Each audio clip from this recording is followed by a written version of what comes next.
Globs of white gently touched the ground on the cabin as its many surrounding areas and trees, decorating the serene blanket of snow and nearly drowning out the visibility of smoke that billowed up from the chimney. Although no lights adorned from the outside of the small cabin, a beautifully lit and decorated Christmas tree stood proudly across the fireplace near a window.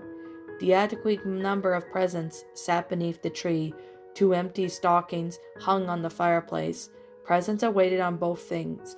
The scene was perfectly set, and the end hours of Christmas Eve heralded Santa's arrival.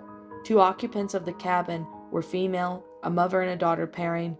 A single mother was 28 years old, recently divorced, and as dressed cliched as possible for the occasion. Green Rudolph decorated sweater with red, three-dimensional nose, and black sweatpants wore her garments of choice for the evening. Audrey's 7-year-old daughter, Johnny, was dressed not for the festivals, but rather in a bed with poorly colored, coordinated pajamas. Although her shirt did happen to be red, her pajama pants were a diminish of yellow and blue stripes. Audrey brought her coffee-filled Christmas mug to her lips for one last time, placing it at the end of her table on the side. After the mud water hit the back of her throat, she stood up from her reclining chair. "Johnny, it's time for bed," she said to her cross-legged daughter, who was seated now on the floor watching the Grinch. The girl stood, looking at her mother dead in the eyes with almost hope-filled she could muster. "Mom, can I open a present first?" The woman chuckled as she walked over to the tree and pulled a present from underneath. "Just this one, then you have to go to bed, or else Santa Claus won't come." She then handed her daughter the wrapped gift and watched with the bated breath. Would she like it? Johnny finished tearing through the wrappings and shot her mom with the biggest smile she could muster. It was Mega Blocks. She absolutely hated it. Most adults wouldn't understand the difference between Legos and Mega Blocks. Nobody wanted Mega Blocks. Still, young Johnny did her best to make her mom think that she had done good. She was raised to be polite by hugging her and telling her thank her. After hugs were exchanged, Audrey followed her daughter to her bedroom, waiting for her to crawl into bed into her Cars-themed covers. She lovingly tucked in, gave a delicate kiss on the forehead, bid her a good night, flipped on the switch, and shut the door behind herself. A mixture of excitement and caution took Audrey as she quietly rummaged through the closet for the presents that Santa would leave for Johnny. While grabbing the presents and stocking stuffers, the single mother could hear crunching of snow on the roof. Someone was on top of the cabin. The various goodies fell from her hands as she bolted for her daughter's room. At least that's what she had intended. Audrey's bedroom was only accessible from the living room, which was likewise for Johnny's to be around. The sound of footfalls on the roof came to abrupt end, and upon entering her living room, a loud repetitive thuds against bricks in the chimney took their place. Nearly sense of urgency left the woman to realize that someone was stuck in her chimney. There were observers of this incident. They might have inclined to which think Audrey was foolish. However, most chimneys slant and slope various times. A design would carried over this particular chimney and that the cabin owner have a knowledge of. Free out of trepidation, the gal edged forward on the chimney, ever so carefully maneuver her hand out of the reach at the fireplace burning lick, and the gaze light up to the secretive flue. The discovery pair of hooves and deer legs have left her marveled. A flurry of thoughts surged through her mind as she moved her head out from under the chimney. She drew perplexly on her thumbnail as they came. A reindeer? This isn't possible. It has to be. Santa isn't real. But what if he is? I have been so naughty that he never visit me? No, that can't be true. But if so, then Santa needs help. Maybe every day a deer jumped on the roof and fell in the chimney? A snort one couldn't help but a reminder of her horse that echoed within the hearth, bringing her to an end to think of this session. Her first instinct was to call the fire department and have them remove the deer. Worry and doubt possessed her. She worried that they think her drunk or stupidity, and doubt they would send someone on Christmas Eve. At the end, the Christmas celebrator decided she ought to check the things out for herself before making such a ludicrous sounding call.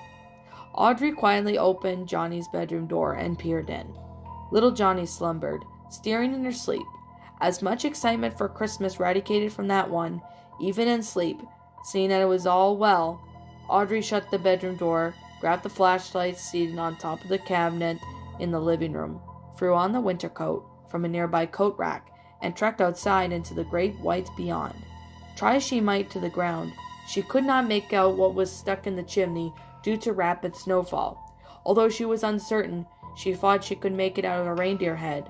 Not deterred and still as curious as ever, the seeker ventured into the sole shed of the property and retrieved the ladder, its placement against the house complete.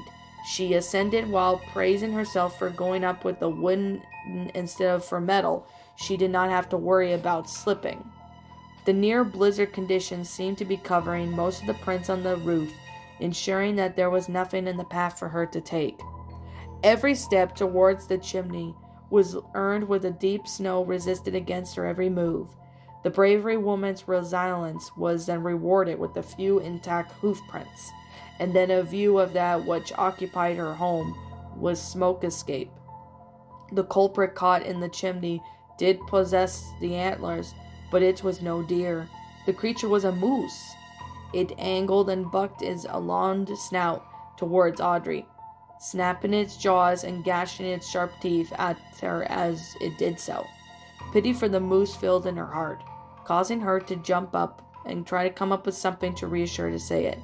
Despite believing the odds, if not understand, to be high, the beast unleashed the guttural screechy, not like nails on the chalkboard, scream before she got the opportunity. She recoiled back in fright, perilously close to the roof's edge, from the noise. All sense of pity departed and was replaced with the acute fear of the unknown as the creature tore the chimney apart, sending bricks flying in every direction. With the body that was contained with, a bulky brown torso with leathery black as night's wings protruded from what it revealed. It was no moose. The additional fear caused Audrey reflexively step back and off the roof. She hit the ground with her back. The creature landed on top of her chest hoof first, and snow splashed upwards as it came into contact. Air escaped her lungs as she thought she would black out, although she was uncertain as to whether she should do so from the lack of oxygen or from the pain she felt. She partially wished that there hadn't been snow on the ground, so she might have died instead of being at the mercy of the thing. Not to mention the burning cold. She felt it against her skin.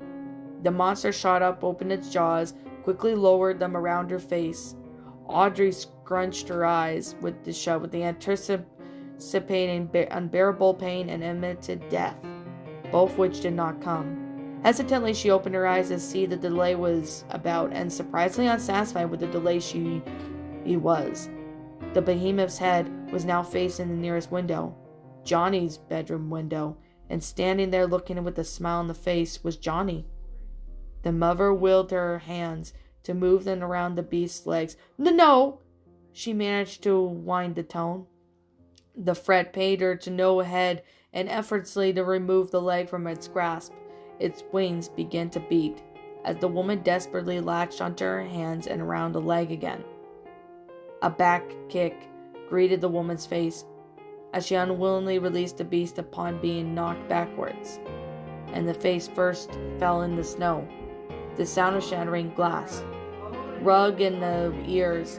She could all do was to look up from the snow, was her freshly cut, broken nose dripped into the crimson white ground. Johnny smiled and stood up enthusiastically before the beast. She did not understand the gravity of her situation. How could anyone? For as she was so short, she had been unable to hear her mom on the ground. The only thing of the large statue that had been watchable had the thud of her mom hitting the ground and not awoken her, then things might have turned out differently. "Reindeer!" she happily shouted in the unwelcome visitor's grasping tail. Rhythmic sounds of beating wings filled the air as Audrey watched the creature fly off with her daughter wrapped in a pointed tail. It had headed to the forest and to the pine barrens. Her exhausted brain recollected the folk tale about a legendary creature that's said to not have been birthed in a nearby town of Leeds Point, New Jersey. She buried her face into the red snow, and while muttering its name, the Jersey Devil.